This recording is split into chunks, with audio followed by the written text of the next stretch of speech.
இனியவளே உனது இருவிழி முன் பழரச குவளையில் விழுந்த எறும்பின் நிலை எனது நிலை விலக விருப்பமில்லையே பூவே அதிசயனே பிறந்து பல வருடம் அறிந்தவை மறந்தது எனது நினைவில் இன்று உனது முகம் தவிர எதுவும் இல்லையே அன்பே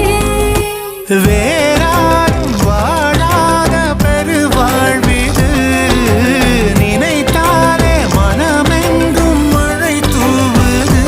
மழலையின் வாசம் போதுமே தலையினில் வானம் போதுமே ஒரு கணமே உன்னை பிரிந்தால் உயிர் மலர் காய்ந்து போகுமே நீதானே பொஞ்சாதி